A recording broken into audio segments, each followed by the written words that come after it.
Pues buenas tardes a todas. Damos la bienvenida a esta charla que organizamos desde Women's Human Rights Campaign, mi organización, y Dones de Chirivella en Acción, y que nos va a impartir Patricia Merino con el título Lo no binario, el patriarcado y la banalización de la maternidad. Como todas ustedes sabrán, Women's Human Rights Campaign, que es la organización feminista e impulsora de la Declaración sobre los Derechos de las Mujeres basados en el sexo, es un documento que pretende servir de base legal para impedir las iniciativas legislativas que en todo el mundo se están proponiendo la sustitución del concepto de sexo por género en normativas, como digo, supuestamente en pro de la igualdad. Y nuestra declaración se basa en instrumentos de derecho internacional ratificados por numerosos estados, entre ellos el de España. La declaración dice lo siguiente en su primer párrafo.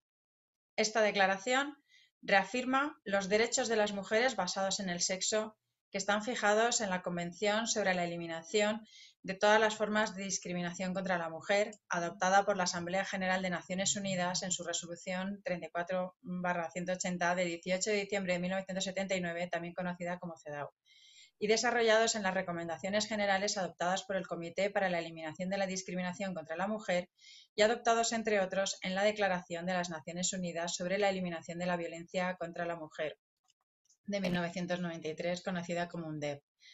Un poco más adelante se ofrece la siguiente definición en nuestra declaración.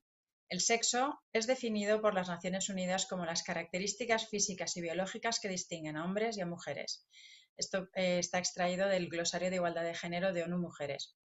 El sexo es binario, como todas sabemos, y es clave en la reproducción de nuestra especie. Los sexos son los roles que se pueden asumir durante el proceso reproductivo para quien desee reproducirse, claro está, y no hay más papeles para repartir.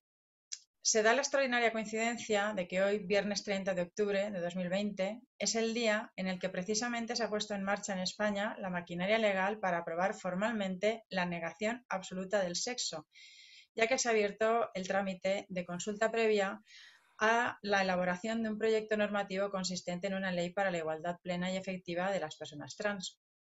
Bajo este título, aparentemente inofensivo, dado que todas las personas progresistas estamos de acuerdo en garantizar los derechos de todas las personas con las que convivimos en nuestra sociedad, nos encontramos en la página 4 del PDF, publicado en la web del Ministerio de Igualdad, el siguiente texto en el apartado Necesidad y oportunidad. Todo lo anterior, y aquí se refieren a los antecedentes, todo lo anterior justifica la necesidad inaplazable de aprobar una ley que despatologice las identidades trans, permitiendo el cambio registral de sexo sin que el ejercicio de este derecho esté condicionado a la previa presentación de informe médico o psicológico alguno, ni a la previa modificación de la apariencia o función corporal de la persona a través de procedimientos médicos, quirúrgicos o de otra índole. Es decir, que esta ley, cuyo objeto aparente es la igualdad, tiene como objeto consagrar un nuevo derecho en el sistema jurídico español, como es el de la autodeterminación del género, o lo que es lo mismo, que cualquiera, en cualquier momento, sin ningún tipo de filtro ni control, pueda declararse hombre o mujer. Las feministas nos oponemos a esta negación de nuestra existencia. Ser mujer no es un sentimiento, es una realidad biológica, material e inmutable. Quiero citar dos de los artículos de la declaración que son relevantes en esta presentación centrada en la maternidad, que es la experiencia de la hembra de la especie humana en el rol reproductivo. No todas hemos escogido ser madres y tener descendencia, pero todas hemos nacido de nuestra madre. El artículo 2 de la declaración dice, el artículo 2, que reafirma la naturaleza de la maternidad como una condición exclusiva de las mujeres. El artículo 3, que reafirma los derechos de las mujeres y las niñas a la integridad física y reproductiva. Acabo esta breve introducción con una cita precisamente de Patricia Merino, que nos va a impartir la charla esta tarde, que he extraído de su interesantísimo artículo Lo transqueer, el feminismo y las mujeres con útero, que publicó el pasado julio en la web de Tribuna Feminista. Patricia nos dijo entonces, al respecto de estas leyes aparentemente progresistas: unas leyes ingenuamente inclusivas, confusas y capaces de desactivar categorías que hasta ahora han servido para que las subyugadas nos defendamos, no pueden traer emancipación. Mejor resumen, imposible. Yo voy a ceder ahora la palabra a Carmen García Albero, presidenta de Dones de Chirivella en Acción, que es una asociación feminista de Chirivella, Valencia, con la que ya hemos colaborado en otras ocasiones en nuestra defensa de la definición de la mujer en base al sexo, como la organización de los webinarios de Mujeres silenciadas a Mujeres anuladas, un debate sobre el anteproyecto de ley orgánica de garantía integral de libertad sexual, por la introducción del concepto de identidad de género en esta ley que pretende proteger a las mujeres de la violencia sexual, o el debate realizado sobre el Manual de Derecho Constitucional con perspectiva de género presentado por las juristas Julia Sevilla y Mar Esquembre, autoras del manual. Dones de Chirivella en Acción pertenece al Front Abolicionista del País Valencià, al Fórum de Política Feminista y a la Coordinadora Feminista de Valencia, así como a la Plataforma CEDAW del País Valencià desde 2015. Cuando quieras, Carmen, muchas gracias, bienvenida. ¿Activas, por favor, tu micro, Carmen? Carmen, disculpa, sigue silenciada. ¿Puedes activar tu micro? No puedo. Ahora sí. Ya está. Vale. Bueno, en primer lugar, buenas tardes a todas. Encantadas de saludar desde aquí, desde Valencia, sobre un tema tan importante y saludar también a nuestra invitada, a Patricia Merino, que ha sido pues, muy interesante el haber conocido su trayectoria, que ahora en breve os la cuento. Ella es investigadora, escritora y activista especializada en la dimensión política de la maternidad. Es madre y autora de Maternidad, Igualdad y Fraternidad, un libro que ha abierto en España un debate de la maternidad y la crianza desde una perspectiva política anticapitalista y feminista. En el libro se analiza el modo en que la maternidad se articula socialmente en algunos países europeos y se propone un nuevo modo de abordar la cuestión desde el feminismo. Sin máster del Instituto de Investigaciones Feministas de la Universidad Complutense, participó activamente en el 15M y posteriormente en los movimientos sociales nacientes, siempre en defensa del reconocimiento de la maternidad como valor social. En 2018 funda la plataforma de ámbito estatal Petra, Maternidades Feministas, y se comenta sobre los permisos de paternidad y adopción iguales e intransferibles. Opina que no pueden desmontar el patriarcado.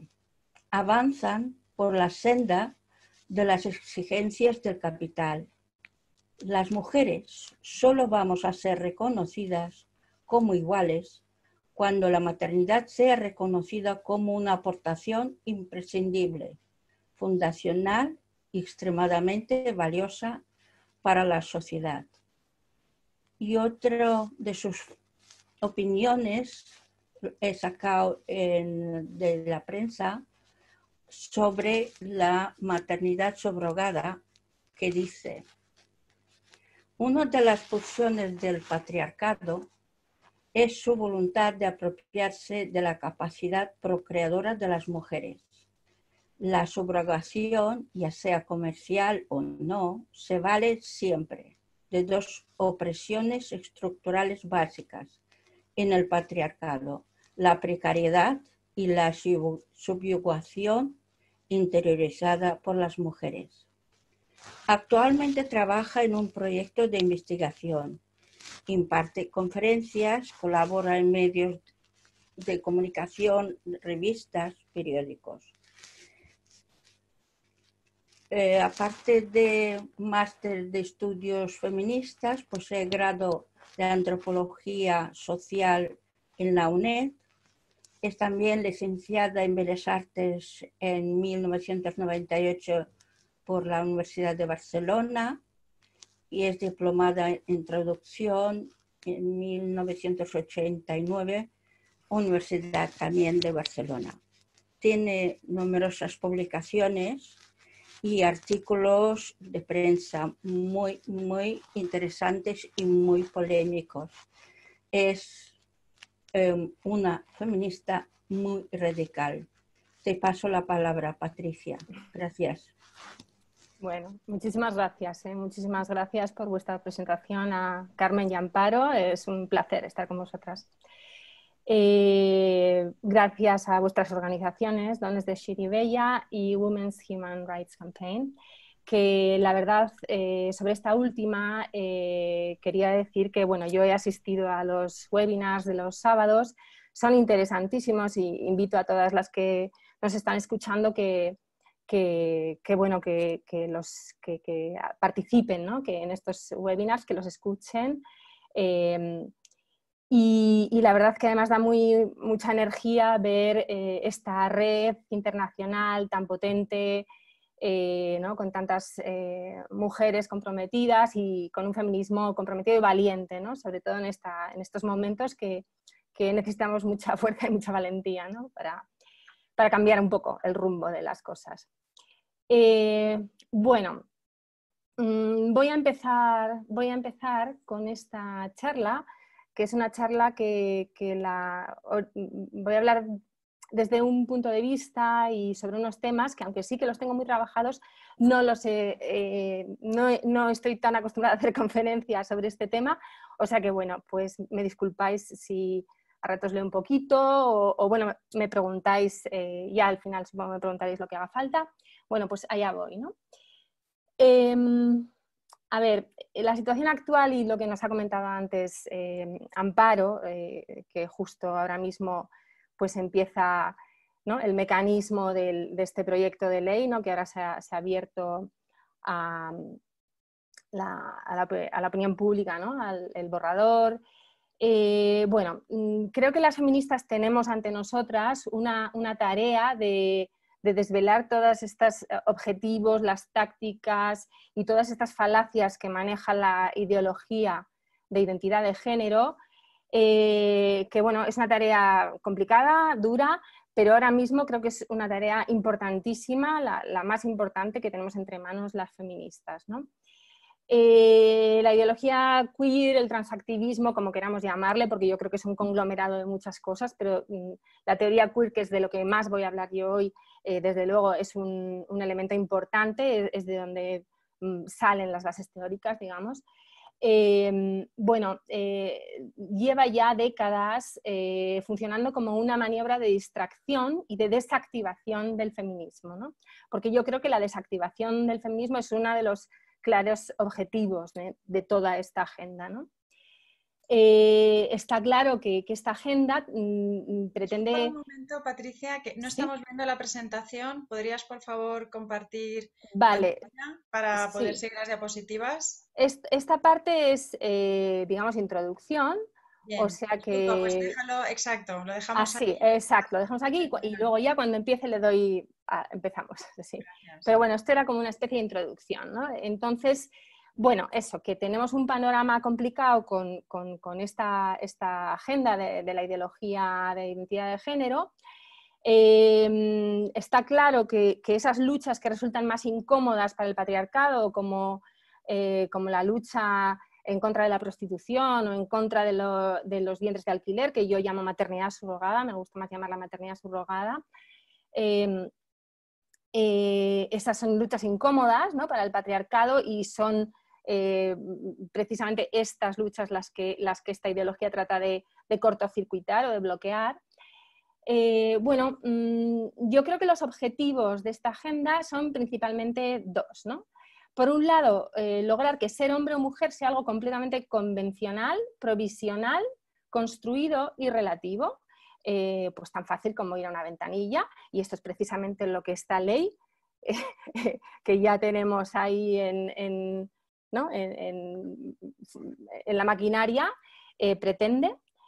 Y la otra sería institucionalizar como normativa y obligatoria un tipo de sexualidad completamente escindida de lo reproductivo, ¿no? De manera que la procreación quedaría como una especie de efecto colateral, sí, de algo, digamos, en los márgenes, ¿no?, de esa sexualidad queer disidente, ¿no?, que sería lo guays. Este nuevo patriarcado que nos proponen no sería ya heteronormativo, sino que sería normativo con infinidad de formas y de géneros, homonormativo, binormativo, transnormativo, ¿no? Normas sí que habría, y siempre con un mundo tal y como es el mundo patriarcal, hecho a medida de quienes tienen pene, ¿vale? O quienes nacieron con pene, por lo menos. Claro, en este nuevo paradigma, la maternidad se convierte en un recurso natural a explotar, ¿no? Ya que gestar y parir es algo performativo. Yo creo que el objetivo de normalizar la maternidad subrogada es un objetivo clave dentro de esta agenda, la verdad. De hecho, hasta diría como más claro y más clave incluso que digamos que cortocircuitar las luchas abolicionistas, que también, por supuesto, pero bueno, la maternidad subrogada es una práctica muy nueva, entonces es la que más legitimación necesita ahora mismo, ¿no? En la charla que voy a dar no voy a entrar muy a fondo en las nuevas leyes, y en cómo pueden dañar, que es mucho, ya nos están dañando y pueden seguir dañando al feminismo y a las mujeres en general. Considero que hay muchísimas compañeras que están tratando este tema con más solvencia que la mía. Entonces, lo que yo quisiera en la charla de hoy es hacer un recorrido. Quisiera mostraros que existe una continuidad entre el borrado de las mujeres actual, que la ideología queer y la ideología de identidad de género está llevando a cabo, y las operaciones que el patriarcado viene haciendo desde tiempos inmemoriales de negación y de evaluación de las mujeres y en concreto de su potencia creadora, de su capacidad de procrear, de la maternidad, ¿vale? Entonces este va a ser el eje de la charla que voy a hacer. Y con esto sí que ya empezamos en la primera. Bueno, empiezo con esto que es un texto de Judith Butler y bueno, ya me disculpo de antemano porque son textos pues como muy farragosos, pero creo que es importante empezar por aquí, pues porque Judith Butler, que es una académica internacionalmente respetada, con muchísimo prestigio de Berkeley, sus textos, que bueno, como veis, El género en disputa es de 1990, han sido muy importantes como legitimación, como base teórica de toda esta ideología de identidad de género, ¿no? Entonces aquí Judith Butler hace toda una serie de preguntas, ¿no? Dice, y al fin y al cabo, ¿qué es el sexo? ¿Es natural, anatómico, cromosómico o hormonal? ¿Y cómo puede una crítica feminista apreciar los discursos científicos que intentan establecer tales hechos, entre comillas? ¿Tiene el sexo una historia? ¿Tiene cada sexo una historia distinta? ¿O varias historias? ¿Existe una historia de cómo se determinó la dualidad del sexo? ¿Una genealogía que presente las opciones binarias como una construcción viable? ¿Acaso los hechos aparentemente naturales del sexo tienen lugar discursivamente mediante diferentes discursos científicos supeditados a otros intereses políticos y sociales? Bueno, ya os digo que sí que es farragoso. En todo caso, ella hace todas estas preguntas que obviamente ella piensa que todas estas preguntas pues, no tienen respuesta, ¿no? Porque ella en realidad lo que piensa es que la biología pues no existe, ¿no? Y nosotros, según Judith Butler, nosotros somos seres culturales seres que vivimos inmersos en los constructos culturales y vivimos inmersos en la ley del padre. Y todo aquello que esté fuera de la cultura, pues es completamente irrelevante. Es completamente irrelevante para bueno, los intereses, para las cosas que nos puedan, bueno, sean relevantes para los humanos, ¿de acuerdo? Entonces, lo que ella está haciendo está negando la facticidad del sexo, la facticidad biológica del sexo, está negando el mundo material. Judith Butler se posiciona más allá del mundo material, más allá del mundo físico. Por eso le llamo metafísica queer, porque a Judith Butler, pues efectivamente, la biología, la ciencia, el mundo material, pues no le interesa. Ella se pone, desde su posición, son cuestiones que son completamente irrelevantes para lo social humano. Bueno, el problema es que esta descripción del mundo que hace Butler, en la que lo natural, lo biológico, los cuerpos son completamente irrelevantes, en cierto modo es exactamente la visión de esa ley del padre que ella menciona, ¿no? Es una visión profundamente patriarcal del mundo, en la que lo natural, la naturaleza, es un sustrato imposible de conocer y que no merece ni siquiera nuestra atención, no merece ni un análisis ni ser tenida en cuenta, ¿no? En cierto modo, Butler acata y suscribe la ley del padre, esa visión en la que solo existe el mundo cultural, que es una visión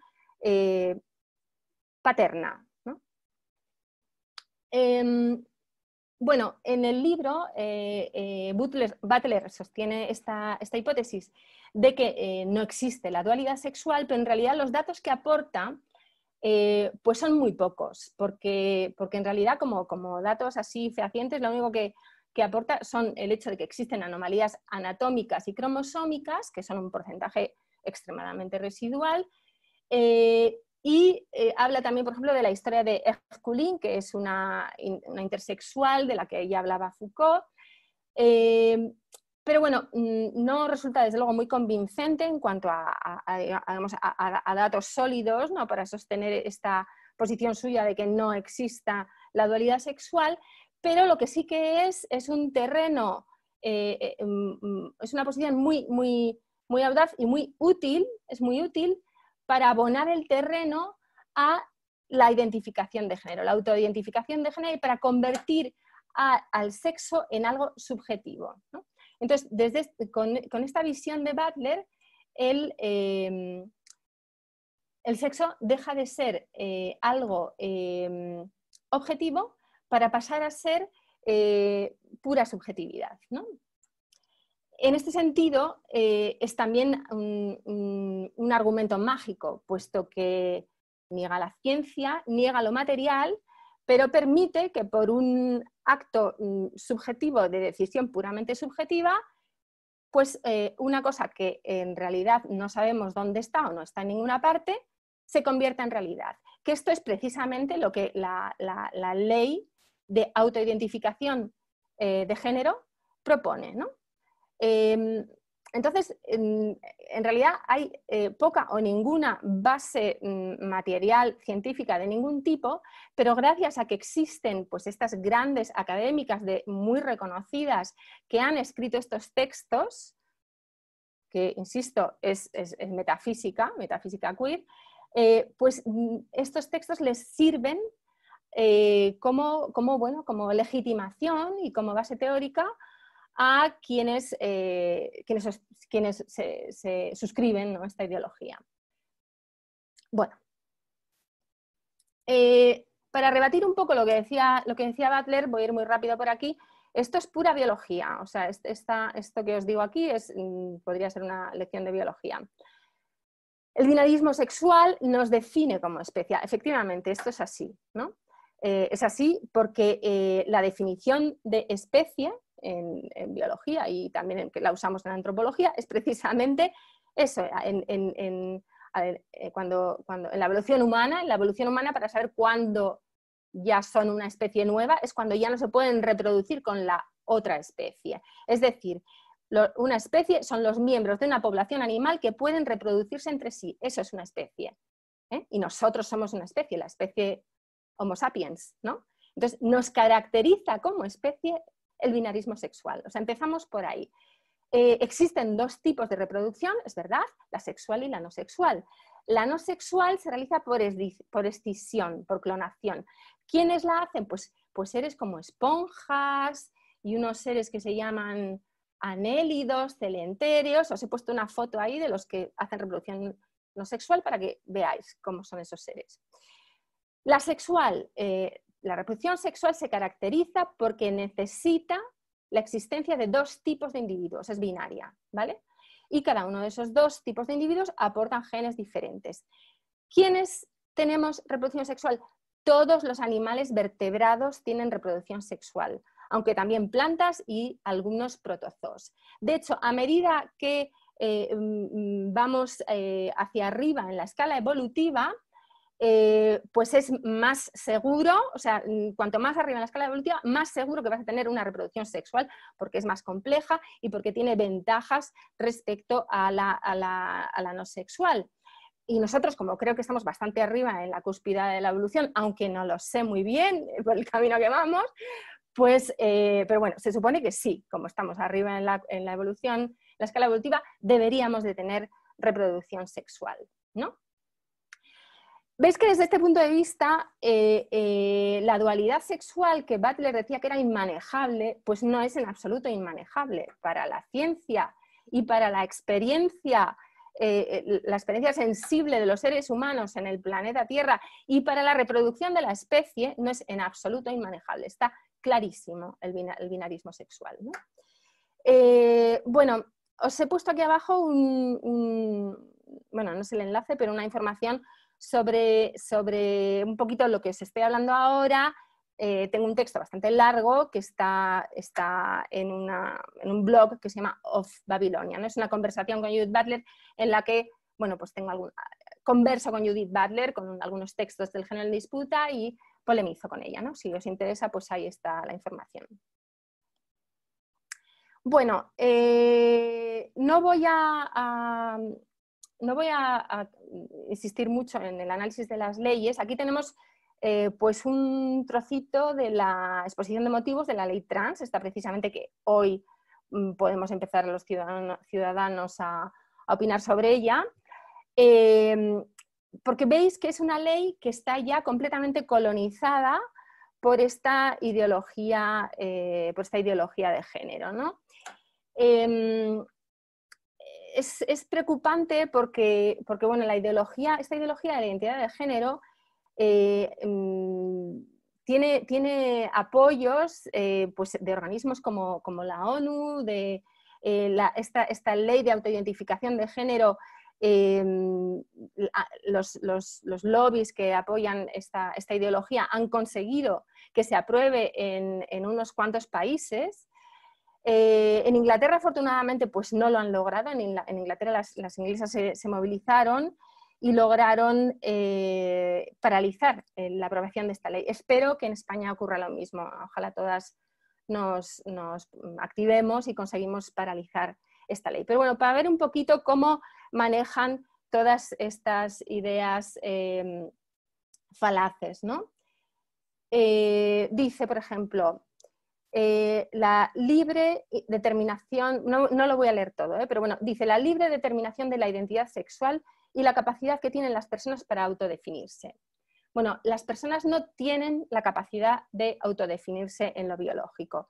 Esto es algo tan evidente que creo que tampoco hace falta insistir. Por mucho que tú te cortes, te injertes partes de tu cuerpo, eso no cambia tu sexo biológico, ¿no? Luego habla de la idea de que alguien pueda nacer en un cuerpo equivocado. Bueno, la idea de que alguien pueda nacer en un cuerpo equivocado es una idea que, además de ser falsa, es muy peligrosa y ha hecho mucho daño a muchas personas. Esto podéis documentaros viendo testimonios de transición, pero bueno, claramente es una idea falsa. Luego, frente a las personas estadísticamente mayoritarias en las que sí coincide su sexo registral y su identidad sexual, personas cisexuales. Bueno, esta idea de que ser mujer sea ahora una coincidencia contingente entre una identidad sexual subjetiva y un reconocimiento registral es una idea delirante, ¿no? Es una idea delirante y además que mina esa categoría mujer con la que el feminismo ha podido hasta ahora reivindicar y luchar por sus derechos, ¿no? Finalmente habla de las personas de género no binario. Bueno, por lo que yo he mirado, las personas de género no binario, los intersexuales, son entre un 0,018 o un 0,05. Pero esto es una anomalía, una anomalía fisiológica o a veces cromosómica, que desde luego no puede hacer que creemos categorías por lo que es una anomalía médica, ¿no? Es que equivaldría algo así como que porque nacieran un 0,003 de personas, pues no sé, sin brazos, que pudiéramos llegar a la conclusión de que los seres humanos pues no, somos seres que no nos caracterizamos, no nos caracteriza el tener 2 brazos y 2 piernas. O sea, son cosas completamente absurdas, ¿no?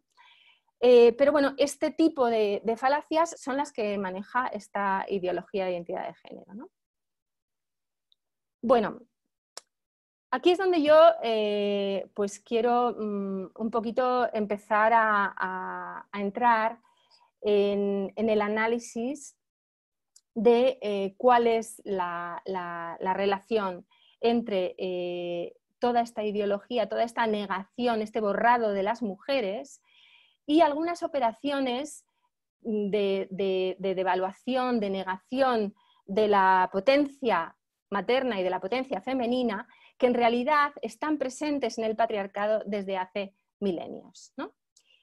Bueno, comienzo por enunciar algunas evidencias de la biología humana, que bueno, son yo creo que evidencias muy básicas, no sé si Judith Butler las pondría en duda, pero es que las mujeres somos las únicas que tenemos el poder de crear un ser humano en nuestro vientre. Solo las mujeres podemos crear familias y crear sociedades, y reproducir sociedades. Los varones están excluidos de ese proceso complejo y largo, un proceso fisiológico que es la creación de la vida. Estas son pues, evidencias muy, muy, muy básicas, ¿no? Bueno, este tipo de evidencias son las que el que los varones estén excluidos de estos procesos de creación de la vida es, desde mi punto de vista y desde el punto de vista de muchas feministas radicales, es el drama envidioso en el que anida el núcleo del patriarcado. No existe envidia del pene, pero sí que hay envidia del útero, ¿vale? Bueno, lo que ilustra esta diapositiva son estas estatuillas de Venus o de diosas. Son estatuillas que tienen 25.000, 30.000 años, ¿no? Hablando de la devaluación y de la negación de las mujeres, hay algo que ya estas estatuillas podríamos analizar en cuanto a estas estatuillas. No se sabe exactamente si eran amuletos, diosas, no se sabe exactamente la función que tenían, pero lo que es evidente para cualquiera que las mire es que aquí hay una exaltación, una veneración de la potencia procreadora de las mujeres. Yo creo que eso salta a la vista, ¿no? Sean lo que fueran. Vale, resulta que estas estatuillas, que como os digo tienen 25 o 30.000 años, son las primeras representaciones integrales de humanas, de la figura humana, las primeras que hay, ¿vale? Existen algunas marcas en las cuevas de manos que os sonarán, o sea, la impresión de manos, pero como representaciones de cuerpos humanos son las primeras, ¿no? Y además hay estatuillas de este estilo, pues bueno, repartidas por amplísimas territorios del planeta. En toda Eurasia se han encontrado, también en África, es decir, es algo pues eso, bastante universal. Y además son unas estatuillas que se siguieron produciendo a lo largo de milenios, ¿no? O sea, hay dataciones a lo largo de milenios. Entonces, esto ya nos da un poco un dato, porque siendo que estas son las representaciones más primeras y más antiguas de los cuerpos humanos, sí que tenemos cuerpos de animales, eso sí, ¿cómo es que no se les ha dado muchísima más importancia? ¿Cómo es que no hay muchísimos más estudios? ¿Cómo es que estos hallazgos arqueológicos no están en el centro de muchas reflexiones sobre lo que somos como seres humanos, el origen del simbolismo, ¿no? de todo el trabajo simbólico humano, etcétera, etcétera? Y bueno, hay cuestiones, por supuesto, del origen del patriarcado, ¿no? Bueno, yo creo que no es casual, es un ejemplo más de cómo lo que atañe a la mujer, y mucho más si es esa potencia creadora de la mujer, es marginado, es dejado de lado, ¿no? Pues no se sabe qué eran estas estatuillas, son muy bonitas y punto, ¿no? En todo caso, lo que sí que nos dicen estas estatuillas es que en la larguísima prehistoria humana, desde luego, la potencia creadora de las mujeres sí que era venerada de una manera u otra, y que los constructos del padre no han sido los únicos que siempre han sido venerados, ¿no? O sea, en esta época al menos había un cierto respeto, digamos, por la capacidad procreadora de las mujeres. Bueno, entonces, desde el punto de vista del feminismo radical, esta carencia, el patriarcado como carencia, la envidia de esta capacidad procreadora de las mujeres, es el principal motor del patriarcado, ¿no? Y entonces el objetivo fundamental del patriarcado sería la apropiación de la capacidad de procrear de las mujeres. Entonces, ¿cómo el patriarcado se apropia de esta capacidad de procrear? Bueno, lo típico, o sea, en la construcción del patriarcado, que es lo que nos interesa, lo que me interesa analizar, el intercambio de mujeres, que, bueno, me imagino que os suena de algo, lo ha estudiado, fue Levi Strauss quien enunció lo del intercambio de mujeres. Gail Rubin lo ha trabajado también. Esta es claramente la primera forma de apropiarse de esta capacidad de procreación de las mujeres. El intercambio de mujeres, que es la forma que en las sociedades tribales, la forma del matrimonio, digamos, ¿no? Es como el precedente del matrimonio, el origen del matrimonio es el intercambio de mujeres, y consistía sencillamente en yo te doy mi hermana y tú me das tu hermana, ¿no? Que luego también en muchas sociedades tribales era también, pues, bueno, un intercambio comercial, ¿no? O sea, tú pagabas por la esposa, el precio de la esposa, ¿no? Entonces, este intercambio de mujeres es claramente la forma la forma primera, ¿no?, de la apropiación de la capacidad procreadora de las mujeres, ¿no? Bueno, pasamos a la siguiente. Entonces, en este análisis del patriarcado, de cómo funciona el patriarcado como apropiación de la capacidad procreadora de las mujeres,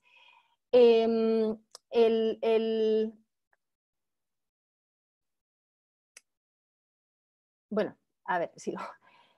El patriarcado es el gobierno del padre, ¿vale? Significa poder del padre, el padre es el que tiene el poder.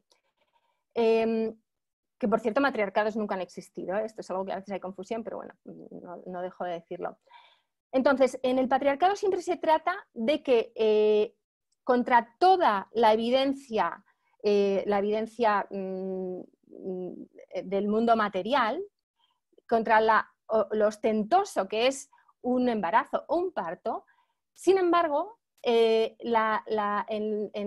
la creación simbólica del patriarcado siempre se intenta hacer que el padre aparezca como el creador y como aquel a quien las criaturas le pertenecen, ¿de acuerdo? Bueno, el patriarcado siempre alude a esta potencia del padre frente a la potencia de la madre. Y los discursos en el patriarcado siempre tratan de hacer que los hijos, de crear discursos, narrativas, teorías, mitos, que sostengan que los hijos es el padre quien los hace, ¿de acuerdo?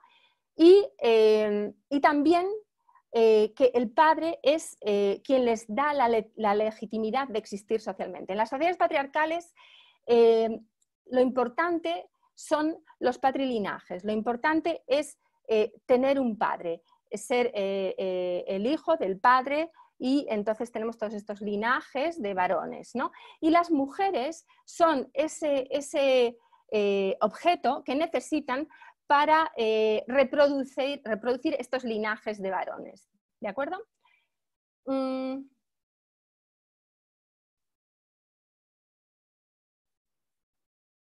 Vale, entonces la paternidad no fue además siempre esa institución clara y sólida como la que ahora mismo como la vemos ahora mismo. La paternidad, ha habido muchas maneras de paternidad. A veces era una paternidad mancomunada, en la que el padre biológico no era el mismo que el padre legal. A veces en los avinculados, por ejemplo, el padre es el tío de la madre, etc. Hay muchas maneras, muchos modos de la paternidad, ¿no? Entonces, dentro de estos modos que tiene el patriarcado de asignar al padre un rol, un papel protagonista dentro de esa creación de los bebés, creación de la vida, están las etnoteorías de la procreación. Las etnoteorías de la procreación son mitos, relatos míticos que explican cómo sucede la concepción, ¿no? Entonces, en una mayoría de culturas primitivas, de culturas tribales, el relato, aunque varían en los detalles, pero suele haber un relato que se repite en muchísimas sociedades y que es un poquito lo que ilustra aquí el dibujo este de la vasija. Es decir, la mujer, aunque la mujer evidentemente es la que tiene ese bebé en la barriga, es la que gesta, es la que pare, pero la mujer es como una vasija, es solo materia. Y el padre es el que, fijaros que incluso tampoco conocían ellos los detalles fisiológicos de cómo se realiza la concepción con el espermatozoide, pero aún así ellos creían en que existían métodos mágicos, modos mágicos, como el padre de manera mágica era el que daba la vida a ese bebé. Es decir, aunque la madre cocina en su interior a este bebé, es el padre el que mágicamente le está dando el alma y le está dando la vida, ¿de acuerdo? Entonces, por muy contraintuitivo que sea esto, es decir, porque todos sabemos que ese bebé ha sido gestado y parido por esa madre, pero sin embargo era el padre, en todas estas tradiciones patriarcales, el que daba la vida, el que daba el alma, el que daba incluso la forma humana a ese bebé, ¿vale?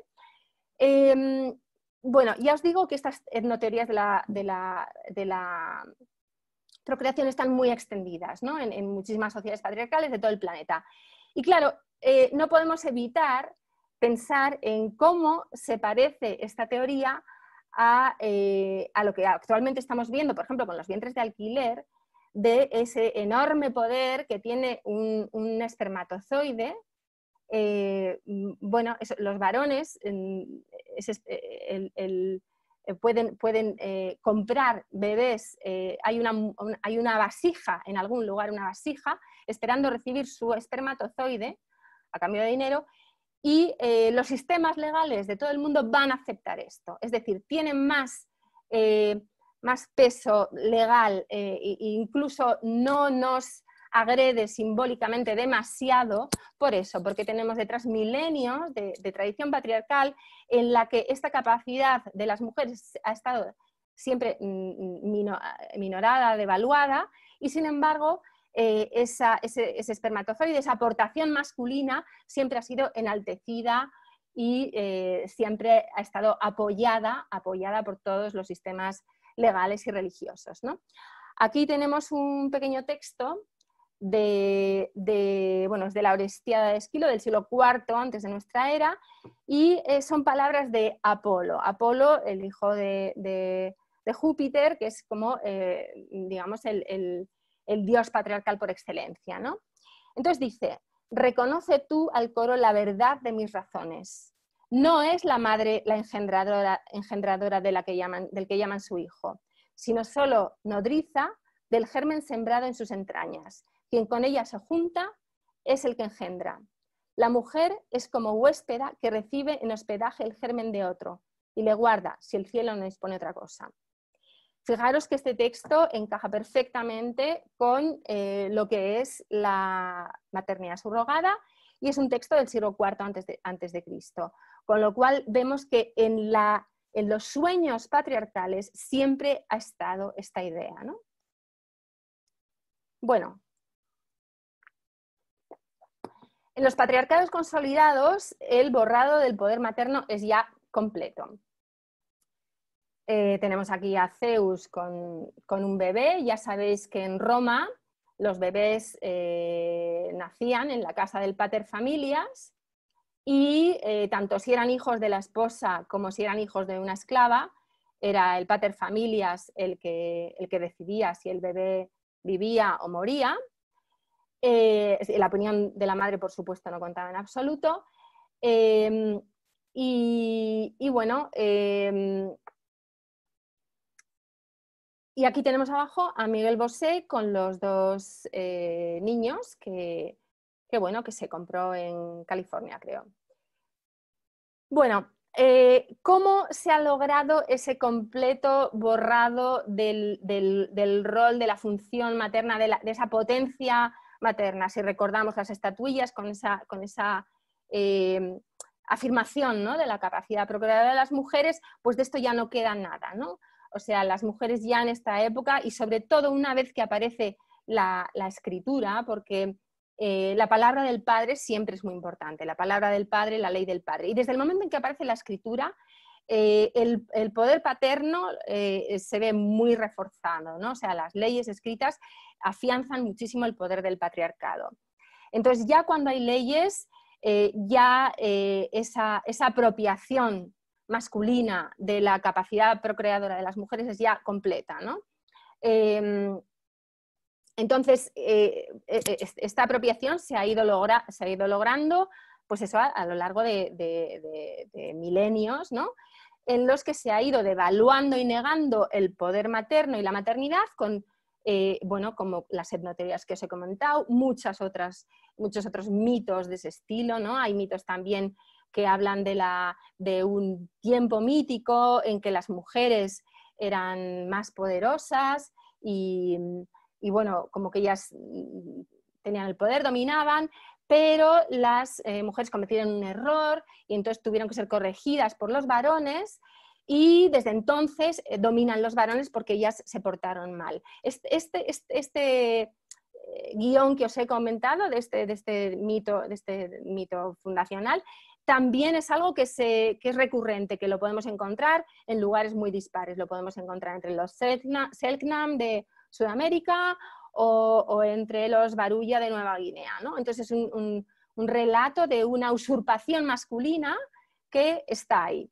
Entonces, este trabajo simbólico de devaluar lo materno y al tiempo el trabajo simbólico de enaltecer e institucionalizar, y mucho más gracias a las leyes y a las leyes escritas, ¿no? Desde que aparece la escritura, el poder paterno. Aquí en el Código de Hammurabi veis cómo está ya completamente, completamente institucionalizado el poder del padre y la desaparición o el ninguneamiento, o sea, el estatus de la madre como prácticamente una esclava, ¿no? Y es que haya mucha diferencia entre las mujeres legales y las esclavas, ¿no? Bueno, también os he puesto aquí el Génesis, porque en el Génesis se ve claramente cómo son todo genealogías paternas: Isaac, hijo de Abraham, José, hijo de Jacob, Eifaz de Saúl, Nebaiot de Ismael, así puedes, 200 te puedes tirar así, ¿no? Si acaso sale una mujer, dicen, Sara le parió hijos a no sé quién, ¿vale? O Sara portaba la simiente de no sé quién, o sea, pero no hacía nada ella, ¿no? O sea, como activa, como creadora no le queda ya nada, ¿no? Entonces, en el Código Hammurabi, siglo XVIII a.C., dice: caso de que la esposa principal de un hombre le haya alumbrado hijos y su esclava también le haya alumbrado hijos, si el padre en vida les declara a los hijos que le haya alumbrado a la esclava: sois hijos míos, y los considera en todo iguales a los hijos de la mujer principal, que los hijos de la mujer principal y los hijos de la esclava, cuando el padre le haya llegado su última hora, repartan a partes iguales los bienes de la casa del padre. El heredero preferido, el hijo de la esposa principal, escogerá una parte y se la quedará. Bueno, estas son cuestiones de patrimonio, pero aquí lo importante es que da igual que los hijos sean de la esclava, de la mujer. Lo importante aquí es la palabra del padre. Fijaros que esa palabra del padre, sois hijos míos, tiene un poder absoluto, un poder de asignar patrimonio, de asignar ciudadanía, de asignar legitimidad. Es decir, solo la palabra del padre da verdadera existencia social a las criaturas. Es decir, la existencia biológica no tiene ningún sentido. La existencia biológica en sí, ser parido por una mujer, no vale nada, no vale un pimiento. Lo que vale es esa filiación paterna y esa palabra paterna, porque además en estas épocas, los romanos, los egipcios, en todas estas épocas las adopciones son muy, muy, muy comunes. Las adopciones por parte de los varones, obviamente. O sea, un varón pues encuentra un chaval o incluso un hombre joven que le cae bien y lo adoptaba. Era muy habitual, ¿no? Adoptar un varón que te pareciera que era bueno para tu linaje, que era alguien que iba a poner en valor tu linaje, pues se adoptaba. Pero la carne, la biología no valía nada. En esto veis que tiene razón Judith Butler. Vamos a Judith Butler, ¿no? La biología no vale nada. Pues es verdad, tiene razón Judith Butler, pero es la voz del padre, es la ley del padre por la que no vale nada, ¿vale? Bueno, aquí quería también resaltar que fijaros que en esta, viendo precisamente la foto del Bosé, un artículo que ha salido en El País,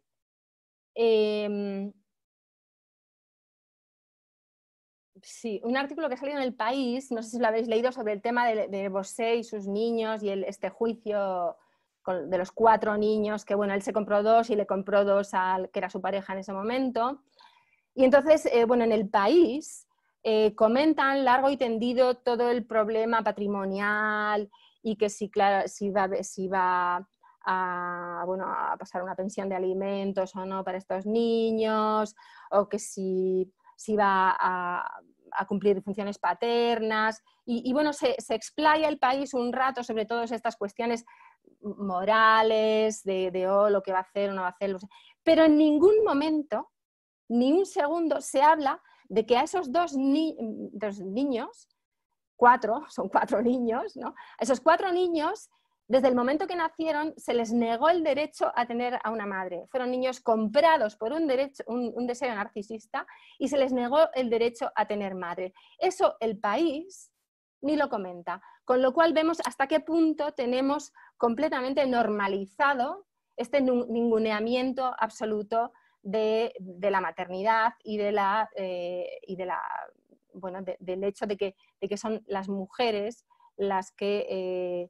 O sea, de que las madres existen, ¿no? De que estas criaturas fueron traídas al mundo por una mujer, ¿no?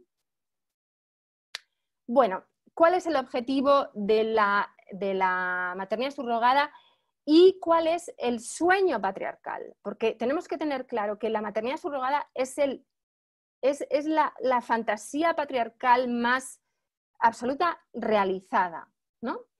Y me diréis, no, pero también hay mujeres que compran bebés. Sí, desde luego, aquí hay unas cuantas. Pero da igual, lo hacen con las herramientas del patriarcado, con las estructuras del patriarcado, con las representaciones, las normas y los valores del patriarcado, ¿no? Y además, pues como podéis ver, estas mujeres posiblemente son mujeres que no son precisamente críticas con las estructuras patriarcales, ¿no? Bueno, la producción de criaturas sin madre, ya os digo que es el objetivo y el sueño patriarcal. Bueno, hay casos escandalosos, no sé si habéis oído de un japonés que se compró 18 bebés, que en Tailandia encargó 18 bebés. Bueno, la idea es eso, de que haya una serie de criaturas en el mercado sin madres, o sea, alienadas de madres, de criaturas disponibles para satisfacer los deseos de quien sea, ¿no? Bueno, hay testimonios de, por ejemplo, una pareja gay que les parece genial que la madre no exista.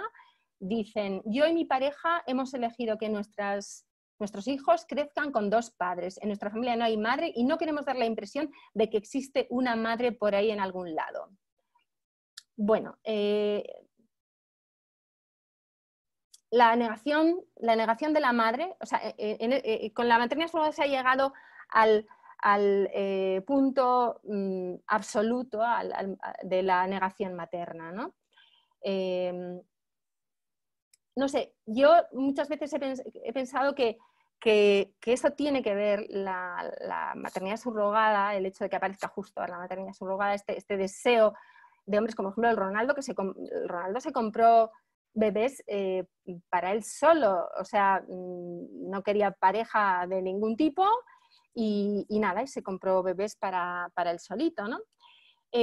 Pues quizá tiene que ver con el hecho de que hoy en día, durante milenios y milenios, por lo que os he comentado antes, de que el padre era el linaje paterno, el que legitimaba la existencia social de las criaturas, era absolutamente necesario tener un padre. O sea, si los hijos de solo madre eran bastardos y eran parias, ¿no?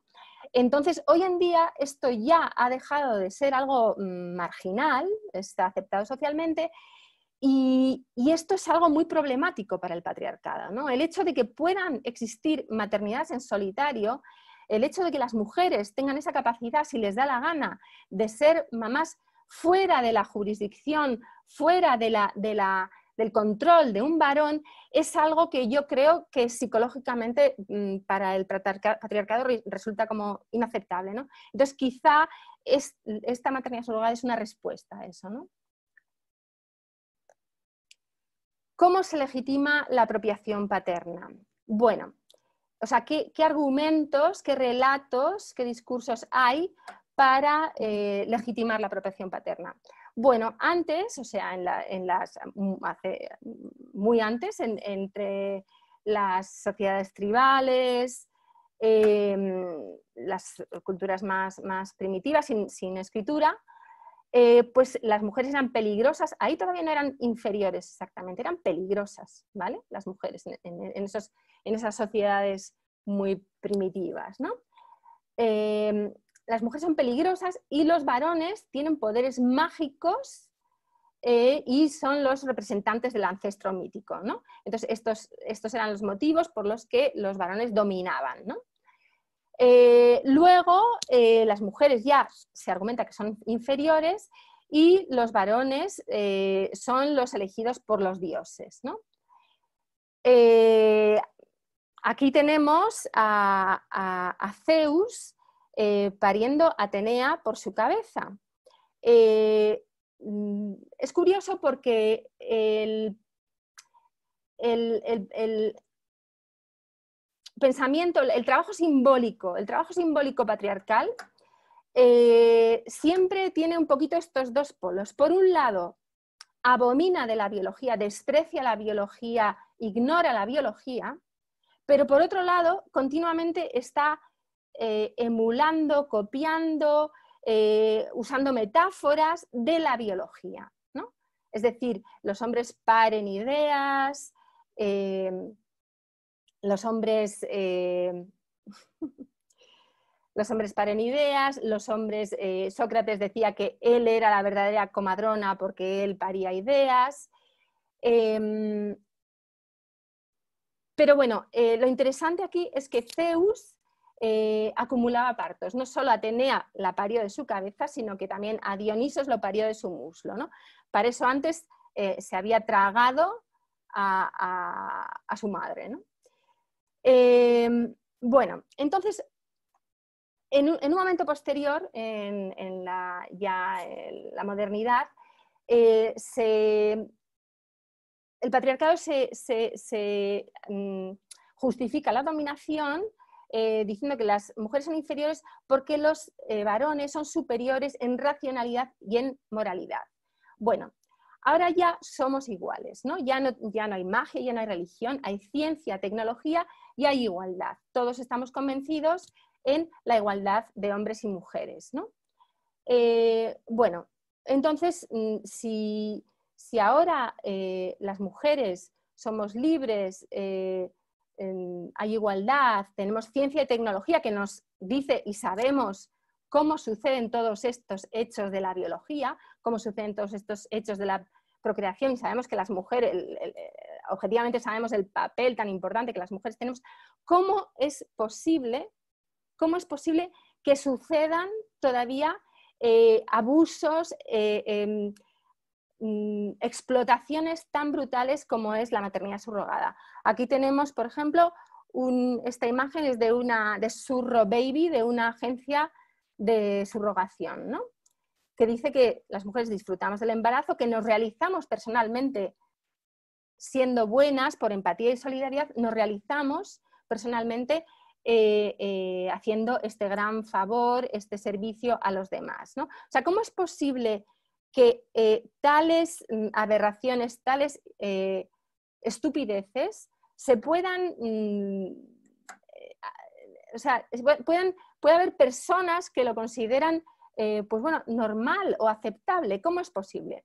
Pues bueno, yo creo que la respuesta es pues por eso, porque llevamos milenios y milenios de un trabajo simbólico patriarcal de negación, ninguneamiento, de devaluación del poder materno, de la autoridad materna, de la capacidad procreadora de las mujeres.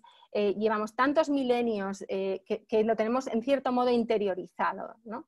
Es decir, no es ya solamente que el sistema patriarcal, efectivamente, en las estructuras patriarcales la maternidad no tiene cabida porque no tiene cabida, así es, o sea, es muy difícil, siempre ha sido, el sistema patriarcal siempre se ha encargado de hacer que sea difícil, ¿no?, la posición de las madres, ¿no?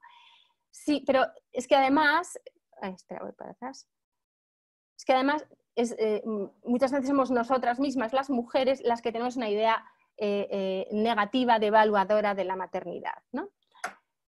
Entonces, la negación del binarismo sexual, la negación de la diferencia sexual, que hoy en día se manifiesta en forma de igualitarismo, es el nuevo modo mágico porque siempre va en contra de lo que vemos que objetivamente es la biología y la realidad material, ¿no?, de las personas, de las mujeres y de los hombres.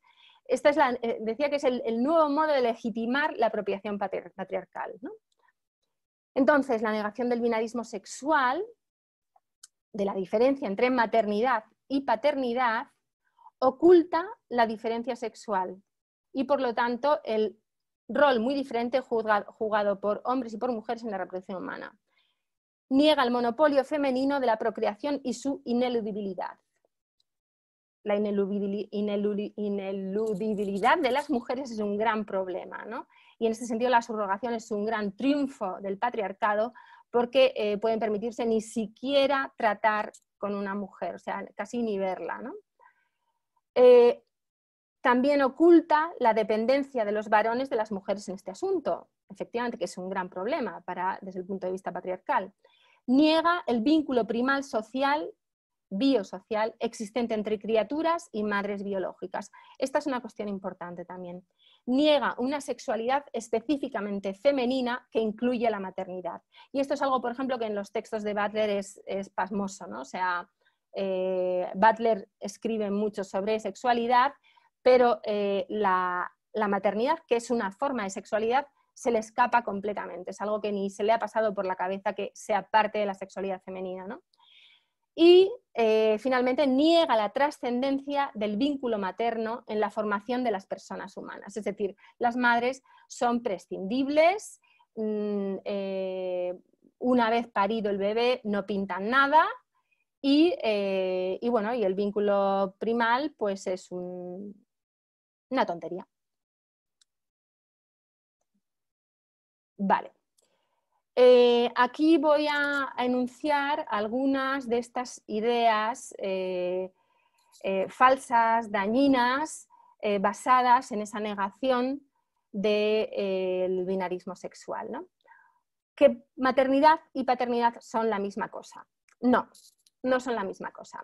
Ambas se construyen socialmente, pero la maternidad biológica funda maternidad social automática e universalmente en todo el mundo, en todo el planeta, hasta ahora. Porque es verdad que si la maternidad subrogada se normalizara y generalizara, esto sería un cambio de la especie prácticamente, ¿no? O sea, cambiaríamos como especie, ¿no?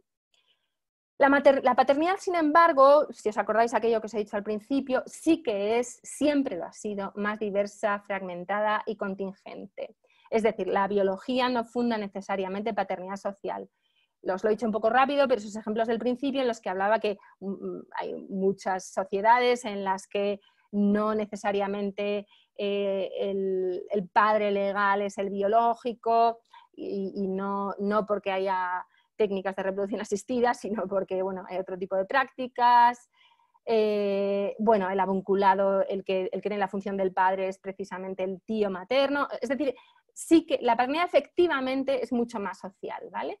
Pero siempre ha sido, y además de manera universal, diferente de la maternidad en este sentido, ¿no? Y parece como si ahora en realidad todas estas tendencias queer lo que quisieran es igualar, pero igualar a la baja en realidad, es decir, igualar, o sea, eliminar la maternidad tal y como ha sido, como una relación biosocial fuerte y basada en ese vínculo primal del principio, pues como si eso se quisiera eliminar, ¿no? Como si se quisiera sí, eliminar el vínculo primal, básicamente. Bueno, un par de ejemplos de cómo esta idea errónea de que maternidad y paternidad son la misma cosa nos ha perjudicado a las mujeres serían pues, el hecho de que, por ejemplo, los grupos de derechos de los padres en los juzgados litigan con argumentos igualitaristas, precisamente con argumentos negadores de la diferencia sexual, de la diferencia entre maternidad y paternidad. Esto está causando muchísimo dolor, hay cosas tremendas con las custodias compartidas impuestas, con el SAP, todas sabemos. Sin embargo, como los padres tienen estas herramientas en su mano, tienen estas leyes que no tienen en cuenta en absoluto la diferencia sexual, la diferencia entre maternidad y paternidad, pues están efectivamente logrando éxitos desde el punto de vista patriarcal, es decir, están recuperando mucho terreno perdido porque bueno, es que he ido muy rápido y he perdido la mitad, pero tenemos que tener en cuenta algo muy importante, ¿eh? Aquí estamos pensando que las madres somos dueñas de nuestros hijos desde no se sabe cuándo. Bueno, pues ese no se sabe cuándo es hace muy poco, ¿eh? O sea, ya habéis visto que, por supuesto, en Babilonia, en Roma, o sea, las mujeres parían y en cuanto parían, esas criaturas no eran de ellas en absoluto, no tenían ninguna potestad. Bueno, esto ha sido así hasta el siglo XIX, ¿vale? Hasta el siglo XIX en Europa, las madres, las mujeres, no tenían poder legal sobre sus hijos. Esto es así. Hace muy poquito tiempo, en realidad, que las mujeres somos dueñas de nuestras criaturas, ¿vale? Esto creo que es muy importante tenerlo en cuenta, porque si lo olvidamos, es que yo creo que aquí lo que hay es una operación de recuperar esa potestad perdida, esa potestad patriarcal, ¿no? Entonces, no hace tanto tiempo que las mujeres tenemos el poder legal sobre nuestras criaturas, ¿de acuerdo? Y bueno, pues eso, todo esto que está ocurriendo con las custodias compartidas impuestas, etcétera, es un recuperar terreno perdido, ¿no? Es un recuperar poder patriarcal. Y luego, finalmente, que esto ya que sé que será polémica, pero bueno, para mí yo lo veo bastante claro, la ley de permisos iguales e intransferibles es claramente otra ley pensada desde esa equivalencia absoluta entre maternidad y paternidad, desde esa negación del binarismo sexual, de que no es la misma función la de la madre y la del padre, especialmente en ese momento inicial, ¿no? De los primeros meses. Y además, tal y como se ha diseñado y tal como se ha implementado, como al fin y al cabo es una cuestión de recursos al final, ¿no? Esta ley lo que hace es asignar unos recursos, unos salarios, ¿no? Lo que hace finalmente es, una vez más, precarizar la maternidad económicamente y la banaliza porque como no le está dando la importancia social, el papel, esa ineludibilidad, ese protagonismo que en realidad tiene, el protagonismo que tiene la maternidad, especialmente en esos primeros meses, pues la banaliza. Automáticamente, si tú no das a algo el valor que efectivamente tiene, lo estás devaluando y bueno, banalizando en este mundo en el que todo da igual, ¿no? Bueno, entonces finalmente el ser parido por una mujer es algo insignificante. Ya lo era pues en Babilonia y realmente lo sigue siendo, porque si vemos estas noticias, bebés robados calculan 300.000 entre 1940 y 1990. La mayoría de estos delitos han prescrito y será difícil reparar el daño, ¿no? Este tipo de cosas ocurren y son como muy tristes, pero en realidad no mueven ni a jueces ni a nadie, o sea, no nos llegan a escandalizar como debieran, ¿no? Como debieran si tuviéramos una idea del justo valor del agravio tan tremendo que es algo que bueno, que nos pertenece a las mujeres, o sea, la importancia, ¿no? de la maternidad, ¿no? y ese derecho natural de las madres sobre sus hijos paridos, ¿no? Luego hay un caso en Inglaterra donde la maternidad subrogada es altruista. Esta era una madre altruista, pero y eso que tienen ahí un periodo en el que la madre puede cambiar de opinión. Esta madre cambió de opinión, ¿vale? Bueno, hubo un juicio y finalmente el juez decidió que no, que aunque haya cambiado de opinión, pues era para los padres de intención, ¿vale? Entonces, esto es algo que en general, cuando una madre entra en los juzgados, es un drama, porque ahí vemos pues algo que precisamente el patriarcado se lo ha trabajado a lo largo de milenios, esto ya lo hemos visto. La voz de las mujeres en general y de las madres en particular, pues no tiene valor. O sea, la autoridad de las madres, que quizá en la prehistoria hubo algo más de autoridad de las madres, ¿no? Si contemplamos esas estatuillas tan potentes, pero la autoridad de las madres sobre sus criaturas, sobre esa relación, es poquísima. O sea, en en los juicios. Mira, ahora tenemos el de Juana Rivas, el de esta María Sevilla, que yo no soy jurista, yo la verdad que no, tampoco conozco los detalles, no puedo decir, no sé cuándo, o sea, qué es justo, qué no es justo. Lo que sí sé es que han acabado condenadas estas dos, y lo que también sé es que muchos varones no son condenados, muchos varones bueno, que son denunciados por maltrato no son condenados, y luego resulta que al final acaban matando a alguien, ¿no? Entonces, es eso, las madres no tienen autoridad, y desde luego no la tienen en los juzgados, y el sistema judicial no da crédito a la voz y a las opiniones de las madres, ¿no? Bueno, ya creo que estoy acabando, sí, estoy acabando ya. Bueno, esta última noticia de una madre que le quitan la custodia por ser vegana y madre sola. Bueno, no me va a dar tiempo a lo de Rousseau, o sí me da tiempo, Amparo. ¿Me da tiempo? Vale. Lo de Rousseau sí que quiero contarlo, porque mira, voy a acabar con esto, con Rousseau. Ya en el siglo XVIII, Jean-Jacques Rousseau, que es el inventor de, uno de los teóricos de la democracia, de la igualdad, el padre de la pedagogía moderna, bueno, pues Rousseau, que teorizaba sobre la justicia social, resulta que él tuvo cinco criaturas con una mujer que se llama Thérèse, que era su concubina, criada, compañera. Una mujer se casó, creo que 4 días antes de morirse, se casó con ella. Esta mujer le parió 5 hijos. Los 5 hijos, uno detrás de otro, fueron llevados automáticamente, inmediatamente, incluso al orfanato. Y era Jean-Jacques Rousseau el que le obligaba a Thérèse, en contra de los deseos de Thérèse, a hacerlo. Aquí tenemos este texto, que es de las Confesiones de Rousseau. El niño fue depositado por la comadrona en el hospicio de la manera ordinaria. Al año siguiente, mismo inconveniente, mismo proceder. Sin más reflexión por mi parte y sin aprobación de la madre, que obedece entre gemidos. Bueno, veis que entre el texto del Código de Hammurabi y este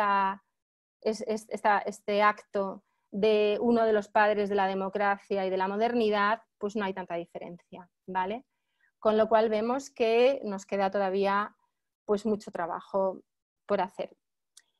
Bueno, tengo aquí un comentario sobre el vínculo primal, sobre la importancia del vínculo primal, que es algo que la sociedad debería de proteger, porque es algo que efectivamente existe, y es algo que si no defendemos, pues estamos facilitando mucho las cosas también a los que apoyan la maternidad subrogada, ¿no? Bueno, ya con esto he acabado, porque mi última diapo es una diapo que es la he cogido de la interesantísima, y que os recomiendo encarecidamente, charla de Silvia Carrasco sobre la agenda queer en educación, que es tremendo, es una cosa tremenda. Entonces, bueno, he cogido esto y como me parecía gracioso, porque efectivamente ha analizado desde lo reproductivo todas estas cuestiones trans, pues no hay ambigüedad posible, ¿no? O sea, son fácilmente las podemos aclarar. Entonces, bueno, esto ya lo podéis leer, no me molesta en comentarlo más. Y yo creo que con esto, bueno, me he dejado la mitad de la conferencia en el tintero, pero bueno, podemos quizá hablar un poquito, ¿no?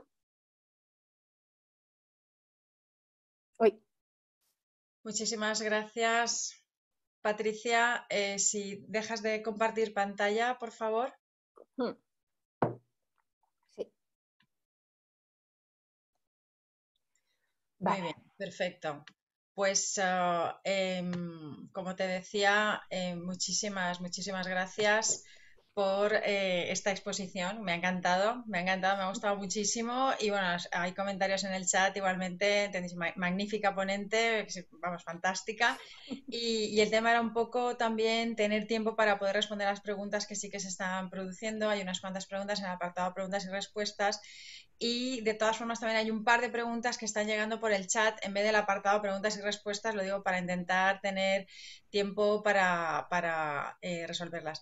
Habíamos planteado inicialmente una duración de 90 minutos del evento. Como ya son las 7:20, podemos extendernos, bueno, pues a lo mejor hasta las 8 menos cuarto o así, pero bueno, si no...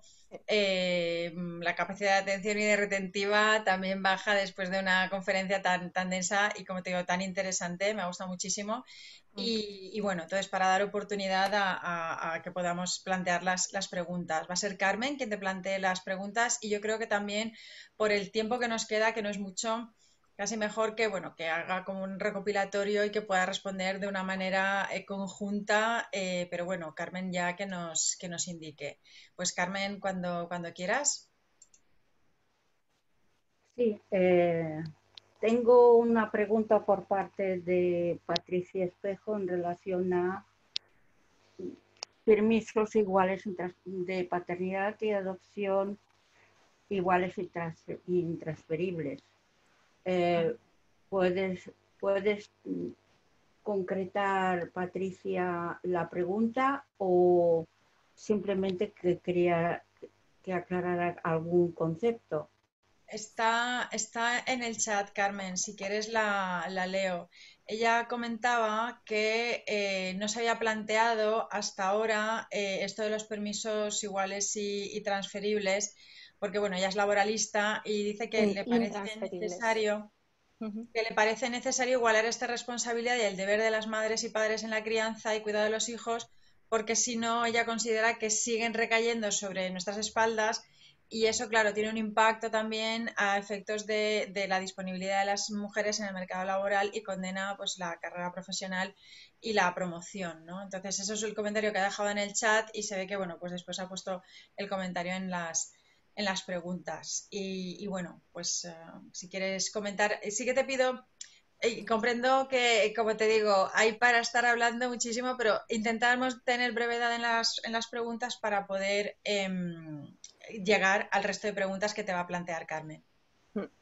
Bueno, a ver, es que esto está clarísimo, que esta ley ha estado diseñada desde una visión igualitarista radical, es decir, de la idea de que maternidad y paternidad son exactamente iguales, ¿vale?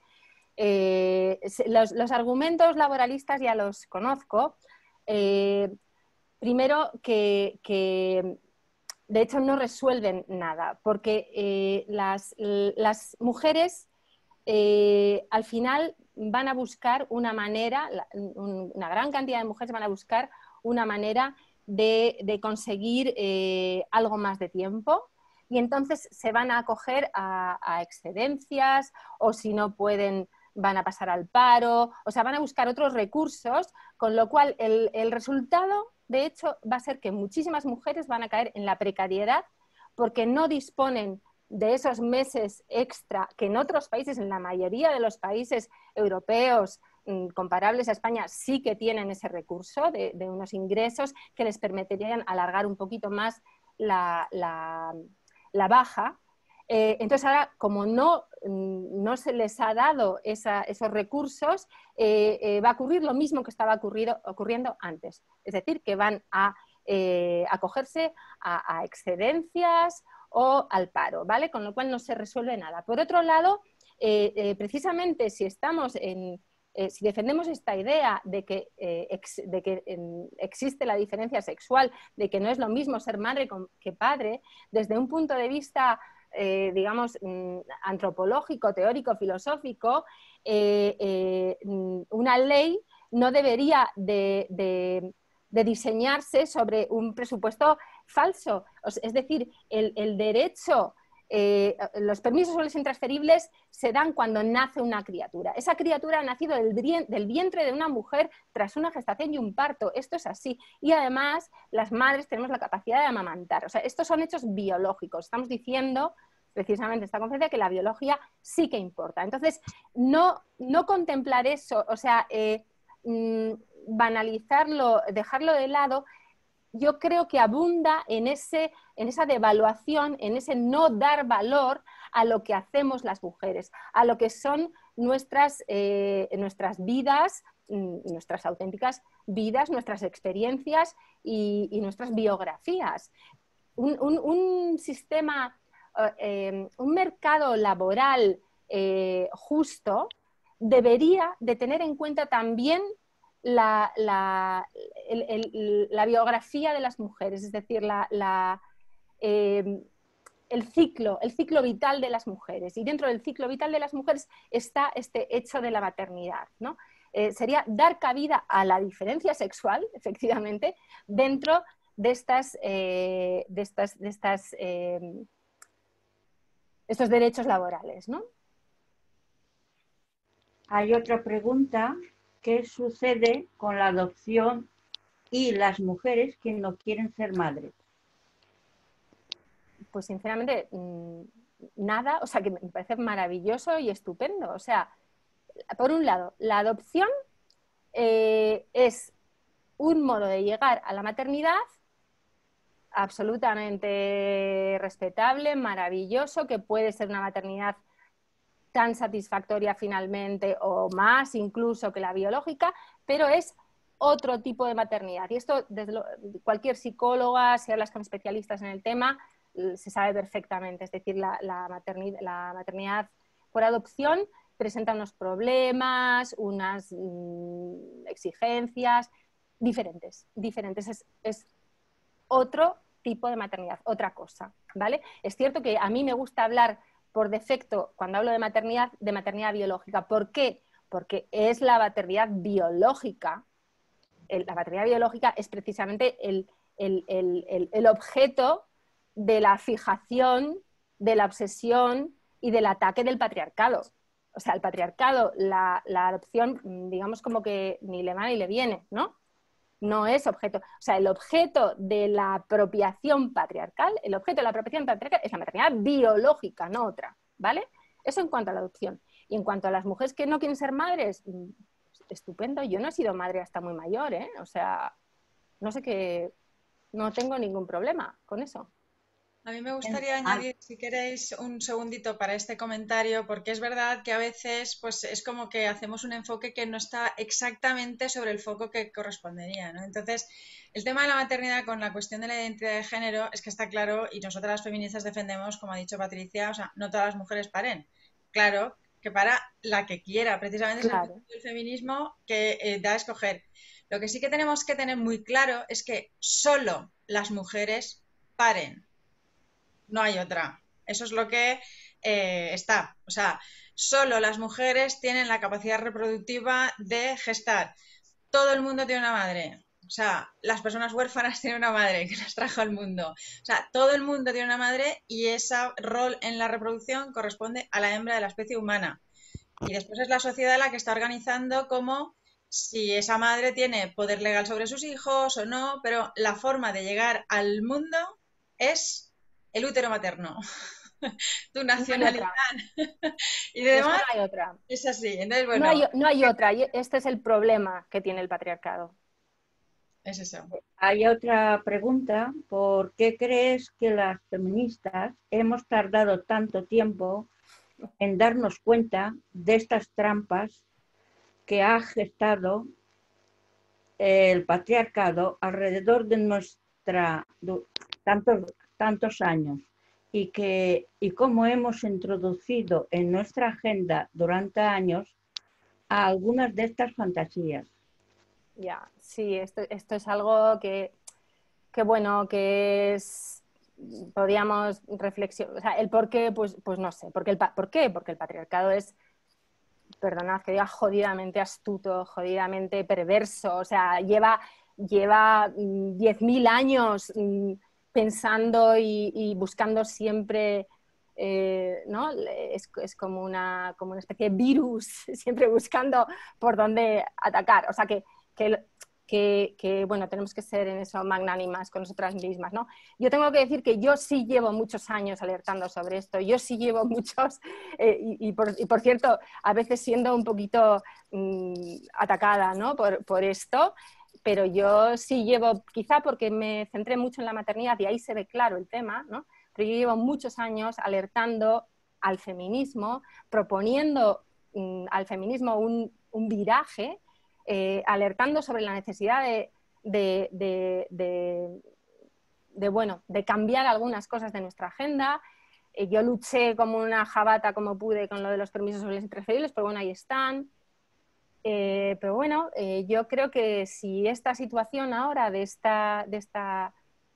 ataque, ¿no? del transactivismo, de la ideología queer, etcétera, reactiva todo y nos hace ver las cosas más claras, pues estupendo. Bueno, estupendo si nos ponemos las pilas y si conseguimos parar todo esto, ¿no? Si hay otra pregunta, ¿qué cambios produciría en la especie la gestación subrogada? Bueno, yo creo que,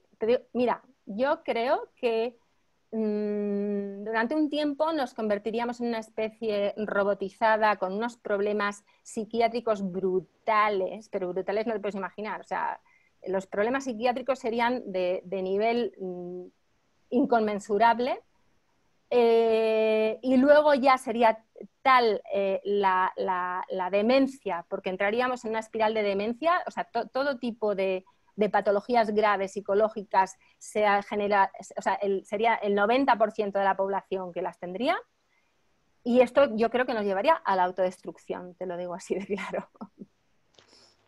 Bueno, aquí viene otra pregunta, varias. A ver, una pregunta para la ponente en torno, ¿qué quiere decir exactamente con que la maternidad forma parte de sexualidad femenina? Es que, a ver, ya lo sabemos las feministas que la sexualidad, la sexualidad tal y como la entendemos, tal y como la vivimos, está tan modelada por la mirada masculina, o sea, la sexualidad que conocemos, que hemos aprendido, la que vemos en todos los medios, en las redes, en la literatura, en todas partes, es una sexualidad desde una mirada masculina, ¿no? Bueno, afortunadamente ya hay, cada vez más hay otras miradas, hay otras cosas, pero es verdad que lo que todavía parece que no hemos entendido o que no se ha introducido es que todo el proceso de la maternidad es sexual. Es decir, la gestación produce unas sensaciones de bienestar que, bueno, unas mujeres las sienten más, otras menos, porque también hay muchos tipos de embarazos, más deseados, menos deseados, lo que sea. Incluso hay gente que pueda tener orgasmos. Y luego hay otra cosa, por ejemplo, muy interesante. Existen partos orgásmicos. No sé si esto lo sabéis aquí. A mí me gusta decirlo porque es algo muy desconocido. Existen partos orgásmicos. Hay mujeres, yo conozco alguna. Además, por lo visto, el orgasmo que tú puedes tener en un parto es la cosa más brutal, bestial que te puedes imaginar. Esto no se sabe. Si los hombres tuvieran un orgasmo cuando, no sé, cuando les arrancan una oreja, habría tesis y libros y universidades.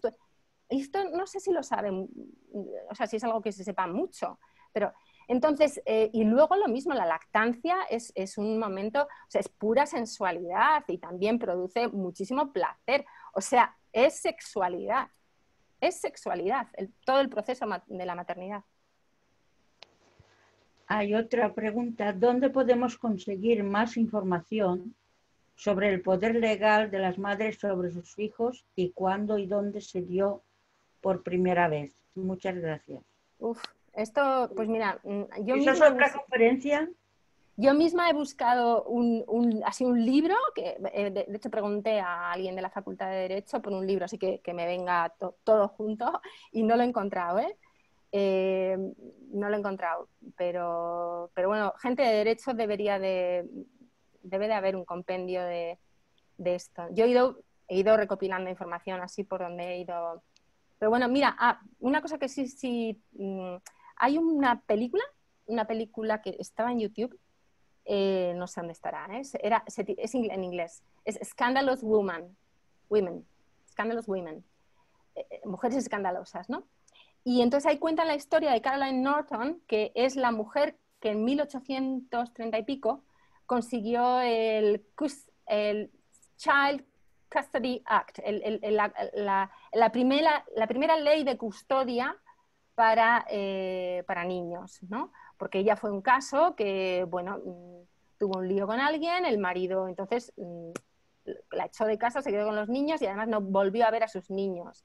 Y bueno, hubo un drama porque además uno de los niños murió y ella no pudo ni verle y tal. Entonces esta mujer luego, pues bueno, como suele ocurrir muchas veces, ¿no? El dolor le motivó a luchar y fue ella la que consiguió esta primera ley de custodia. Pero ya os digo que estamos hablando de 1830 y pico en Inglaterra y no tenía ningún poder legal sobre sus hijos. Hay otra pregunta que tú no tocaste en tu conferencia, pero como la planteábamos como tema, ¿cómo podrían acceder las personas trans a sus derechos? ¿Por qué exigir una medicalización de 2 años tampoco parece una buena opción? Mira, la verdad es que no entiendo muy bien la pregunta, pero ya que me hablas de trans, yo te voy a contar una cosa que la tenía en mis notas y que me parece impresionante sobre el tema trans. Hace poco leí que un hombre identificado trans, identificado como, o sea, un hombre que se identifica como mujer, que nos exige que nosotros le identifiquemos como mujer, consiguió, a base de un tratamiento hormonal, pero brutal, o sea, en el artículo decía que se metió unas hormonas, unas drogas brutales, consiguió dar de mamar 6 semanas a su bebé, no sé su bebé de dónde había salido, no sé si era comprado, prestado, no sé lo que era, pero le consiguió dar 6 semanas. En el artículo hablaban del cóctel hormonal químico que se había metido para conseguir esas 6 semanas y lo escribía un médico y decía que era peligrosísimo para esa criatura lo que había estado mamando, porque claro, para conseguir eso llevaba una carga de química, de hormonas, porque en la leche materna pasa lo que las mujeres tenemos en el cuerpo, ¿no? Entonces, el médico decía que era peligrosísimo para esa criatura. Entonces, esto es para que veáis hasta qué punto este fetichismo de querer siempre emular, de esa manera que os decía, como siempre el patriarcado ha querido copiar, emular, imitar, ¿no? La biología de las mujeres, ¿no? Está en el trabajo simbólico patriarcal, desde hace milenios está este querer imitar la biología de las mujeres, ¿no?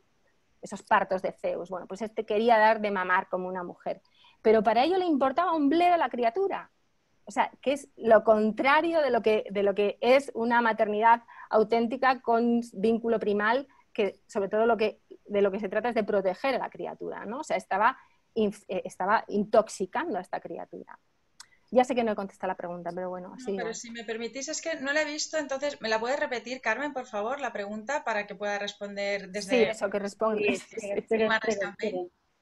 Espera un momento. Es que no está en el apartado de preguntas y respuestas, debe estar en el chat. A ver. Y si no, bueno, pues de lo que estábamos comentando.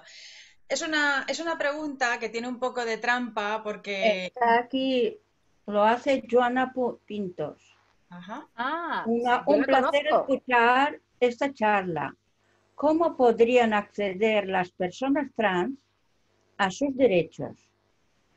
Siguiente pregunta. ¿Por qué exigir una medicalización de 2 años tampoco parece una buena opción? ¿Contestas tú, Amparo? Sí, a ver, hay que separar lo que son, de nuevo, otra vez, como estábamos comentando con la gestación subrogada, a lo mejor deseos o intereses respecto de derechos. Y sí que es cierto que se pueden expresar las personas como quieran en una sociedad compasiva e inclusiva. No hay ningún problema en que las personas modifiquen su apariencia o puedan vestirse, expresarse como le dé la gana. Las feministas no somos la policía del género, no nos importa que los niños jueguen, no sé, o que les guste el ballet, ni que las niñas jueguen al fútbol, ni nada. El tema con esta normativa que se está proponiendo y lo de la medicalización de 2 años, que a esta persona le parece que no es una buena opción. Todos los controles que se han puesto hasta ahora han sido precisamente para la protección de estas personas. Las personas expertas en disforia, que desde luego yo no soy una de ellas, aconsejan a estar un tiempo precisamente en el rol social, aunque por supuesto desde el punto de vista de feminismo radical sabemos que ese rol social no equivale a la experiencia que nosotras podemos tener.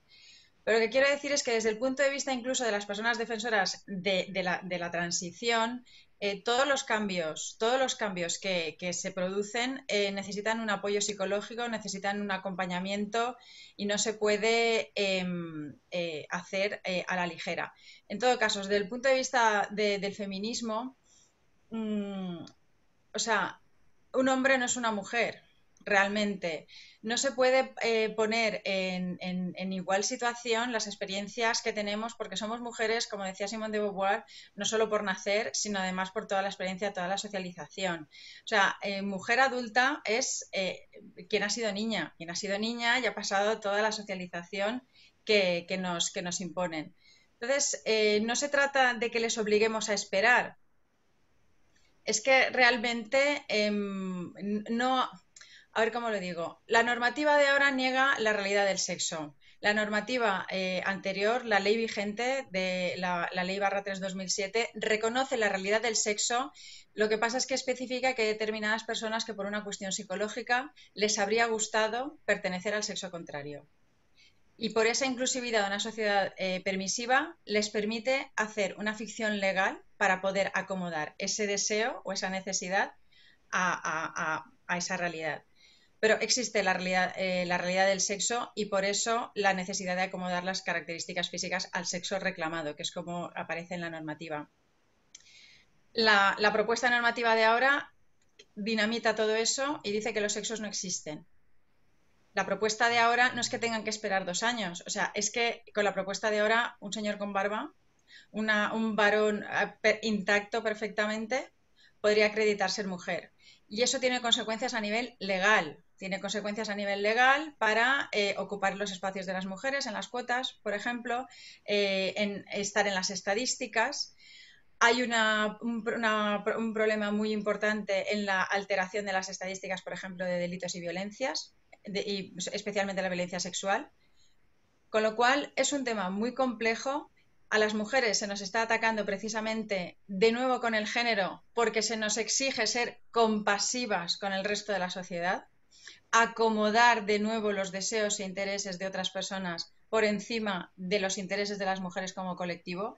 Y entonces es un tema que requiere de una grandísima, grandísima discusión para ver de qué manera se pueden acomodar las necesidades de un grupo muy pequeño de la sociedad sin perjudicar los avances de las mujeres en el feminismo. Pero lo que quería decir es eso, que el planteamiento de la pregunta cuando dice ¿por qué les obligamos o por qué tal?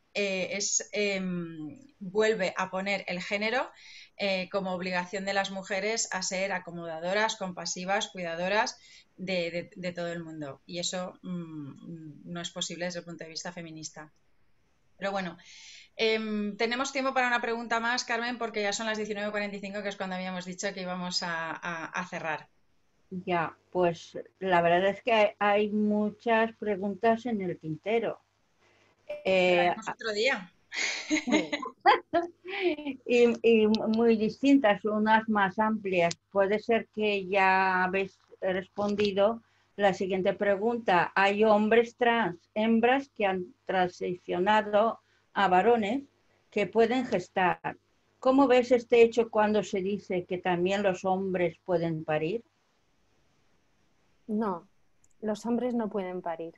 Para mí, cualquier persona que gesta, que pare o que está amamantando es una madre. Es una madre para mí. Y es una mujer. Lo siento, pero yo en eso sí que soy radical. Es una mujer. O sea, Además, si está cumpliendo las funciones reproductivas de una mujer, es una mujer. Yo no sé, o sea, no soy jurista especializada en esto, pero si esta persona por cuestiones personales que quiere tener un DNI en el que ponga un nombre de varón, bueno, pues hasta ahí, pero luego, por ejemplo, para todos los derechos y cuestiones legales que tengan que ver precisamente pues, con esto, ¿no? Con la afiliación, con los derechos como madre, precisamente, pues no. Ahí es madre, es mujer. Yo lo veo así. hay una cuestión en relación al lenguaje que es importante, que según esta corriente de pensamiento el sexo es asignado al nacer por los médicos como si fuera un reparto de cartas así aleatorio. Pero de hecho es que casualidad que solo las personas asignadas hembra al nacer son las que tienen la capacidad de gestar. Entonces, se supone que no debemos decir que quien pare es la madre porque también hay hombres trans que paren en virtud de su fisiología femenina, de contar con un útero sano, de contar con óvulos, de contar todo. Y entonces realmente hay otra contradicción grandísima en el hecho de querer transicionar, querer tener atributos masculinos y, sin embargo, a pesar de esa aparente o supuesta disforia, una de las acciones naturales máximas en ese sentido, que sería parir un hijo, no les produce disforia, con lo cual es otra contradicción enorme con, no sé, hay una mujer que es periodista de Guardian, me parece, o de Telegraph, es periodista en el Reino Unido y justo pidió el cambio de género legal para llamarse Freddy, suspendiendo su terapia hormonal masculina para empezar un tratamiento de fertilidad porque quería ser el primer padre legal después de haber parido un hijo en el Reino Unido. Lo que quería era salir en el Guinness. Y el juez británico le ha dicho que no, que si lo ha gestado, lo ha parido, es la madre, no es el padre. Quería salir en el certificado como el padre. Y es una cuestión de querer hacer historia y estaba preparando un documental y con la sentencia del juez le ha fastidiado el documental. Pero realmente es contradictorio y es un aprovechamiento de la normativa que se está preparando el hecho de cambiarte a varón justo para empezar un tratamiento de fertilidad femenino para quedarte embarazada, parir un hijo y después hacerte una foto con el bigote. Yo creo que esto además es un acto que a nivel simbólico también tiene una intención banalizadora y ridiculizadora casi de la maternidad. Es decir, o sea, está dentro de esas prácticas típicamente patriarcales de eso, banalizar, ridiculizar. Ah, pues ahora mira, ahora yo soy un tío y estoy pariendo. Todos sabemos que es falso, todos sabemos que es mentira, pero esto, bueno, ya con que aparezca en medios, con que alguien acepte y use ese lenguaje y acepte este lenguaje falaz, esta posverdad, ya se está, pues bueno, de entrada, aunque sea de una manera completamente mágica, vuelvo a la cosa mágica de Butler y falaz, es mentira, todos sabemos que es mentira, pero da igual, alguien dice, alguien aparece en prensa y resulta que ya no es que solo las mujeres pueden parir, no, ahora también hay hombres que paren, o sea, esta es otra jugada típicamente, esto es típicamente trabajo simbólico patriarcal, ¿vale? Hay una última pregunta, a ver si puede ser, Amparo. Última rapidísima porque sí que tendríamos que El rol de los cuidados es común a las madres biológicas y a las no biológicas. ¿Cómo se resuelve? Hombre, yo creo que los cuidados son comunes a las madres biológicas, a las madres por adopción, a los padres, a los abuelos. O sea, cuidar es algo propio del ser humano. Yo creo que todo el mundo deberíamos cuidar y mucho más y aprender a cuidar mejor porque somos una sociedad que nos cuidamos poco, incluso a nosotros mismos, tal. O sea, yo creo que eso no... Otra cosa es el vínculo primal, que además también he visto ahí una pregunta sobre el vínculo primal. A ver, el vínculo primal yo no puedo hablar mucho porque esta es una especialidad de gente que trabaja la perinatalidad. Yo le invito a quien ha preguntado sobre el vínculo primal a que lea psicólogos perinatales, pediatras perinatales, o sea, hay mucho escrito sobre esto y es una cuestión biológica, médica, hay muchos estudios. Yo sí que me he mirado algunos estudios de neurobiología, bueno, de lo que los bebés ya desde, no me acuerdo qué mes, pero muy pronto, desde el, no sé, cuarto, reconocen la voz de la que le está gestando, el olor. Bueno, hay muchos experimentos muy interesantes ahora mismo sobre todo el proceso de gestación, sobre qué reconoce el bebé, pero está claro que hay una intensísima relación a lo largo de toda la gestación entre la madre gestante y el bebé. Además hay intercambio, eso que les gusta pensar a los padres de intención, ¿no? Que no hay absolutamente ninguna relación biológica celular, digamos, entre la madre gestante y el bebé. Pues no es cierto, porque ahora se ha descubierto precisamente que hay como unas migraciones celulares a través del cuerpo de la gestante y la criatura. O sea que sí que el bebé tiene células de la madre gestante, o sea que hasta en eso, ¿no? Pero lo que quiero decir es que lo del vínculo primal es algo, habría que hacer una conferencia entera sobre, y además recomendaría que lo haga alguien especialista en perinatalidad, ¿vale? Pero vamos, que no es un invento de nadie, ¿eh? Porque muchas veces los que somos de ciencias sociales hablamos como si, bueno, un poco en la línea Judith Butler, ¿no? Como si la biología no existiera, la medicina no existiera, la fisiología no existiera, y existe, y tienes especialistas y neurólogos, y hay muchas investigaciones hechas de neurobiología, del sistema hormonal, ¿sabes? Entonces, psicología perinatal, mucho también, muy interesante.